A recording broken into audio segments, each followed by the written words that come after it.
মা হোসেন গায়রা, গায়রা মানে না হাজা, এর ব্যতীত, এর ছাড়া ভালো আমি জানি না। মা হোসেন গায়রা হাজা ফাআল্লিমনি, সুতরাং ইয়া রাসূলুল্লাহ আপনি আমাকে শিখিয়ে দেন। এটা হচ্ছে নমনীয়তা। একজন বেদুইন হইল, তাদের মধ্যে এই আখলাক চরিত্র ছিল। আজকাল যদি কোন নামাজি ভুল করে আর তাকে শিখান, কোন আলেম শিখায়, তো শয়তান তাকে ধরে নেয়। অহংকার, তাকাব্বুর, অহংকার। আপনি শিখাতে এসছেন, আর যদি কিছুই না বলে তা আপনার দিকে গরম মেজাজ দেখে ওকে বলছেন যে আপনার নামাজের তো ঠিক করলেন না, আপনি নামাজ তো পড়লেন, এটা তো ঠিক হলো না। হ্যাঁ, আপনি যে এত তাড়াহুড়া নামাজ পড়লেন, এটা ঠিক হলো না। এই গত সপ্তাহে এটা উর্দু ভাষী নামাজের পরে এটা লম্বা টানে সিজদা দিয়েছে, সালাম ফেরার পরে দোয়াটা করলো আমার পাশে নামাজ পড়ে এই মসজিদে, এটা লম্বা সিজদা দিয়েছে। সিজদা থেকে উঠে সেই লোকটা যেমন বসছে, সালাম করে বললাম যে কেমন আছে, ভালো আছে, এইসব জিজ্ঞেস করার পরে তো কথা বলার জন্য একটু রাস্তা চাইছে, তো রাস্তা দিচ্ছে না, প্লেস দিচ্ছে না কথা বলার। তা বুঝতে পেরেছে ও বিদাতপন্থী আছে, যে আমার এই সিজদার উপরে কিছু বলবে হয়তো।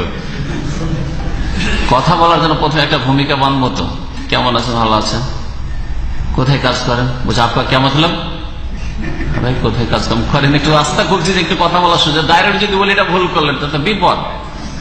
ও রাস্তাকে এমন কলব বন্ধ আছে, তার কথাবার্তা বন্ধ, কথাই বলবেন আমার সাথে, চান্সই দিচ্ছে না। তখন দেখলাম যে তার বেশি দুনিয়ার কথা বলতে চাই না, তো ঠিক আছে সরাসরি ওইটাই বলি যে এই সেজদাটা করলেন, এটা কিসের সেজদা, কেন কেন কেউ তাই বলে যে এই সেজদা কিসের, বলছে দোয়া, সেজদার মধ্যে দোয়া কবুল হয়। বললাম বাবা, সেজদার মধ্যে যে দোয়া কবুল হয় ওটা নামাজের মধ্যে কার সেজদা, নামাজের বাইরে সেজদা তেলাওয়াত ছাড়া আর সেজদায় শুকুর ছাড়া 3 নম্বরের কোন সেজদা নেই, শুনে রাখেন ভালো করে।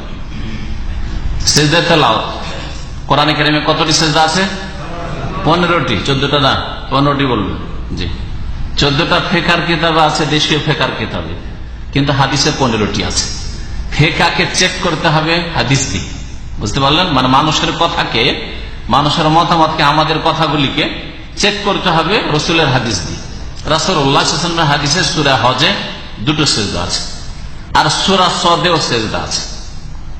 এই সূরা সদের সেজদা আর সূরা হজের 2টো না একটা, এই নিয়ে দ্বিমত আছে আইম্মা কেরামদের। ইমাম শাফির কাছেও 14টা, কিন্তু সূরা সদটা অফ, সূরা সদ নেই, আর সূরা হজে 2টো আছে। আর ইমাম আবু হানিফার কাছেও 14টা সূরা সদ আছে, কিন্তু সূরা হজে 1টা 2টো নেই। আর সহিহ হাদিস মোতাবেক প্রমাণিত সূরা হজেও 2টো আছে, আর সূরা সদেও সেজদা আছে। বুঝতে পারলেন? তাহলে ইমাম শাফিরও ভুল হইতে পারে, আর ইমাম আবু হানিফা রাহমাতুল্লাহিও ভুল হইতে পারে, রাহমাতুল্লাহ আলাইহি আজমাইন, ঠিক না? আমারও ভুল হইতে পারে, হচ্ছে। ভুল হলে সব সময় ছেড়ে দেবেন, ছেড়ে দেওয়া ফরজ। ভুল হলে ছেড়ে দেওয়া ফরজ, শুধু জায়েজ নয়, ছেড়ে দেওয়া ফরজ। আর আমাদের দেশে যে ফার্স্ট